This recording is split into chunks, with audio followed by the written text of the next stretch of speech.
A year shy of his passing, my grandfather, true to the mold of old soldiers, stern and sparing of words, shared a story with me.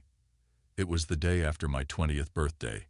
He called me at 9:30 in the morning, his voice firm over the phone, asking me to come to his house on the outskirts of Sockham. The drive was about 30 minutes. I arrived head throbbing from the previous night's revelries, and he greeted me with an offer of a cigarette. I hesitated, but he chuckled, assuring me he wouldn't tell my father. We sat in silence on his porch, smoking and watching the waves batter the Devonshire coast. Eventually, he extinguished his silk cut and presented me with a shoebox. "I want to tell you about the war," he said, his speech slightly slurred from a minor stroke he'd suffered 2 years earlier. He hadn't even congratulated me on joining the army, such was his feeling on the matter. "Grandpa, you don't have to," I tried to dissuade him, but he insisted. "Open the box." Inside the box was a beret encircling 3 items: a key with intricate brasswork, a tubular bundle wrapped in tissue paper, and a heavy object shrouded in oilcloth. He told me that only my grandmother, now gone, knew this story. "It's important people know," he said, his voice tinged with the fatalism that I found disheartening in the elderly. Despite my discomfort, my curiosity was piqued. As he lit another cigarette, he began his tale. He and his friend Nick had yearned to be heroes all through school.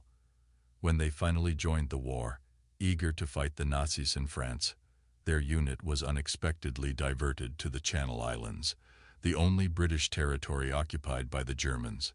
As they prepared to attack the Isle of Jersey, the Germans surrendered. He recalled sitting in a pub the night after the surrender when a woman burst in, distraught, crying that her children had been taken by a priest named Petar Sahara, who had accompanied the Nazis. When Nick and my grandfather sought help from their superiors, mentioning the small island of Babel Rock where the children were taken, they were instructed to wait for American reinforcements. Refusing to stand by, they stole a boat and headed into the storm towards Babel Rock. "I wish I'd stopped to think," he mused, "but I was young and foolish." His eyes, distant and clouded with memories, hinted at horrors yet untold in his recounting of this dark chapter of his past. Continuing from where my grandfather left off, he set aside his cigarette and unraveled the oilcloth, revealing an old-fashioned pistol with faded wooden grips. "Jesus, Grandpa," I exclaimed, "are you even allowed to have that?" He winked slyly. "What they don't know won't hurt them." Was true then, it's true now. He had won the pistol in a card game from an American soldier in London before heading to the islands. It was a secret weapon, unknown to his superiors. As he relit his cigarette, the sun dipped below the horizon, casting long shadows. He continued, "We landed on that bleak, storm-ravaged rock, the island dark as the devil's heart. My boot was sliced open by the jagged rocks. The only structure was a shack, perched ominously on the cliff. The darkness was suffocating, the storm clouds illuminated intermittently by lightning, swirling above us with an eerie, unnatural hole in their center. It seemed like the rain was being sucked into this void." He paused, taking a drag of his cigarette, his face briefly lit by the glow. "We found a trapdoor under a rug in the shack, leading to a network of rooms carved into the cliffside. The rooms were bizarre, unnaturally tall and narrow, with walls covered in strange symbols, maybe Roman numerals. We felt a sense of regret creeping in as we explored, the storm raging outside." His eyes darkened as he recounted finding the children. They were standing in a circle, chanting from small books, their eyes rolled back. The language was unrecognizable. And then, behind me, a deep voice commanded us to halt. It was Petar Sahara, the priest, holding a pistol to Nick's head. My grandfather's voice trembled. I had no choice but to surrender my weapon. Nick and I had grown up together. He was more than a friend, he was family. But before I could process the situation, Sahara shot Nick in the head. I lunged at him in a rage, but he shot me in the knee, the pain exploding through my leg. He tapped his cane, the one he had used for as long as I could remember. "That's why I've always needed this," he said, flicking away his cigarette. His pack was empty, so I handed him mine. His eyes, wet with tears, reflected a lifetime of pain. I blacked out, he continued. When I came to, Sahara's face was inches from mine, his breath foul, reeking of decay. His eyes, there was something profoundly wrong with them. The horror of that moment, the closeness of that evil presence, it's haunted me ever since. His story, a tapestry of bravery, loss, and unspeakable horror, lingered in the air as the night wrapped around us. My grandfather's story grew darker as he described the terror he faced in that grim subterranean chamber. As black as that hole in the sky, he began, his voice a whisper. Sahara had asked him, in broken English, if he believed in God. Racked with pain, my grandfather nodded. Sahara then asked if he wanted to meet God. Thinking Sahara was threatening to kill him, my grandfather shook his head, seemingly catching the mad priest off guard. Sahara then walked towards a massive door, nearly reaching the ceiling, about 4 feet wide, carved from some kind of black rock. It bore the image of an apple tree, with a snake coiling down the trunk, its head turned sideways, featuring a jagged keyhole instead of an eye. He took a key from a pedestal around which the children were gathered. Grandpa pointed out the key, its brass swastika head shimmering in the cigarette's glow. Sahara had spent 11 years designing this key to fit the ancient door, believing it predates human existence. Upon unlocking the door, Sahara recited something in German. As the door cracked open, darkness engulfed the room, save for a lantern's glow from the next room. A charred, calloused, non-human hand, small with hooked fingertips, cautiously emerged. The air filled with the taste of seawater and sulfur, heightening the terror. In a desperate act of bravery, my grandfather managed to reach his .45 and shot Sahara in the back. The blood splattered across the door, and the strange hand. Contact with the blood sent the hand into a frenzy, pushing the heavy stone door open. Ignoring his pain and driven by fear, my grandfather pushed against the door. "I was tough as a lad," he said, taking a drag of his cigarette, the tip glowing against the night. The hand was still reaching around, so he took his boot knife and severed one of its fingers. The hand retreated, and he slammed the door shut. But the door shuddered, as if something was trying to break through.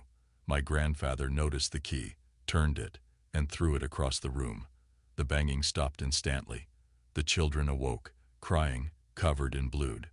The severed finger caught fire, reducing to bone in seconds. He went to Nick, but it was too late. He then turned to Sahara, repeating German words that haunted my grandfather every night. He shot Sahara repeatedly until his gun was empty. Then, overwhelmed by pain and exhaustion, he blacked out. His story, an unimaginable blend of bravery and horror, left me speechless, the night around us suddenly seeming darker and more ominous. Grandpa took one last draw from his cigarette before grinding it into the ashtray. We sat in silence, our silhouettes etched against the starry sky, like marble statues in eternal vigil for those lost at sea. In the dim light, he seemed to transform back into the robust young man from the old photographs that once adorned his walls.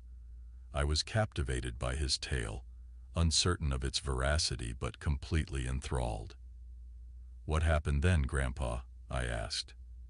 As he began to answer, the clouds shifted over the stars, casting us into deeper shadow, as if his words were echoing from the darkness itself. When I regained consciousness, I heard English voices and the sound of boots on the stairs. I quickly hid the gun in my jacket, knowing it would only bring me more trouble. Then I saw Nick's lifeless body, and knew I needed evidence to prove his sacrifice wasn't in vain.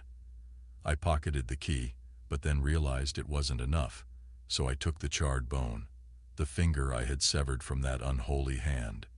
Just then, men burst into the room.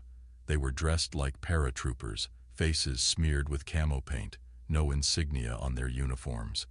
After I identified myself, they discussed briefly and dragged me outside.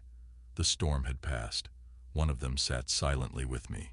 He ignored all my attempts at conversation. I thought I heard gunfire from below but couldn't be sure. Who or what they were shooting at, I had no idea. Eventually, a rescue boat arrived. A medic tended to my leg, and a high-ranking officer lectured me about discretion. He made it clear that speaking of Babel Rock would put me in grave danger. Back in Jersey, my commanding officer informed me of my forced retirement due to injury, promising a war pension for my silence. When I inquired about Nick, there was a heavy silence before he assured me Nick's family would be cared for. They reported him dying heroically in combat, but I couldn't bear to read past the first lines of that article. "So, you never told anyone?" I asked. He explained how futile it would have been. No one would believe such a story.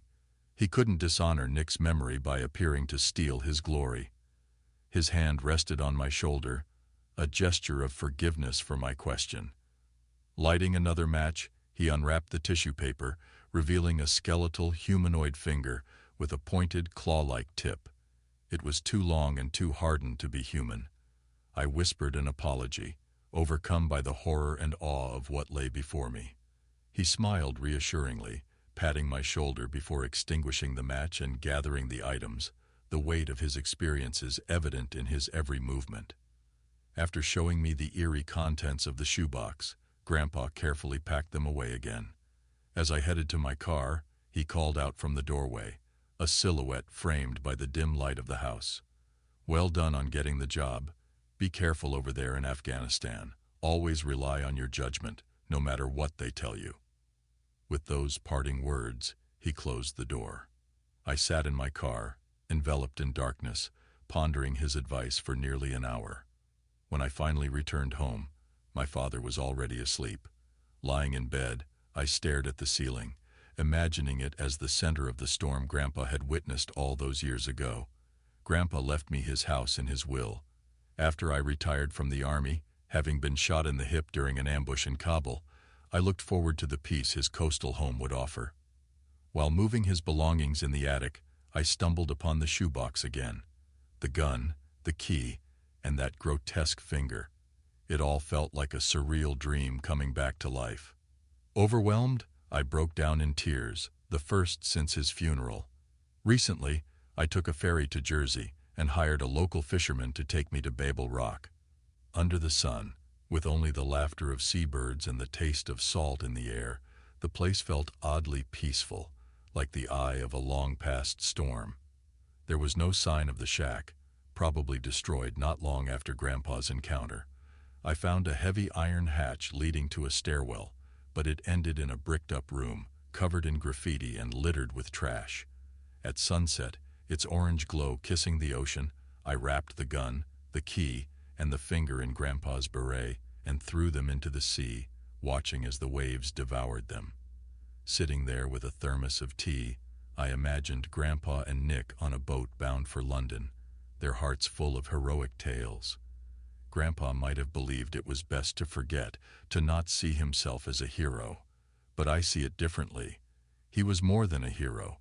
He was a survivor of unspeakable horrors, a guardian of dark secrets, and in his own way, a protector of the unknown and the unspoken.